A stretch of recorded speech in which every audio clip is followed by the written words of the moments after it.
Hello guys, welcome to tasty wonder channel. Mixture lovers ఎవరైనా ఉంటే ఈ వీడియోని ఇమీడియట్ గా సేవ్ చేసుకోండి. ప్లేస్ లో దొరికే మిక్చర్ పాయింట్ టేస్ట్ ని బీట్ చేసే మిక్చరే లేదు. ఇదైతే మా ఫేవరెట్ మిక్చర్ స్పాట్ అన్నమాట గైస్. వీళ్ళ దగ్గర chaat, roast mixture and bread mixture ఇంకా చాలా వెరైటీస్ ఆఫ్ మిక్చర్స్ అయితే అవైలబుల్ గా ఉంటాయి. ఆవిడైతే ఒక మిరకాయ బజ్జీ మిక్చర్ అయితే ఆర్డర్ చెప్పేశాడు. నేనైతే ఒక బ్రెడ్ మిక్చర్ అయితే ఆర్డర్ చెప్పేసా. బ్రెడ్ మిక్చర్ మేకింగ్ ప్రాసెస్ చూద్దామా.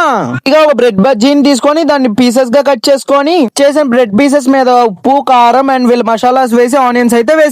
దానిపైన టమాటా కెచప్ వేసుకొని వీళ్ళు ప్రిపేర్ చేసిన మిక్చర్ వేసుకొని దానిపైన పెరుగు అయితే సర్వ్ చేసి మళ్ళీ మిక్చర్ అయితే వేసి ఇచ్చారు. అలా ఇంగ్రీడియంట్స్ తో తయారు చేసిన మిక్చర్ అయితే మన చేతిలో చాలా కలర్ఫుల్ గా అయితే ఉంది. ఇక దీని టేస్ట్ విషయానికి వస్తే ఆ బ్రెడ్ పీస్ అలా నోట్లో పెట్టుకుంటే తీయగా అండ్ పుల్లగా టేస్ట్ అయితే సూపర్ గా ఉంది.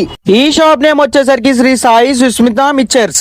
వీళ్ళైతే మీ ఆర్డర్స్ పై సప్లై కూడా చేస్తారు. దీని అడ్రస్ వచ్చేటప్పటికి మన విజయవాడ వాక్ సెంటర్ ఆపోజిట్ సందులోనే ఉంటుంది. శ్రీ సాయి సుస్మిత మిక్చర్ చూసుకోండి మళ్ళీ ఒకసారి.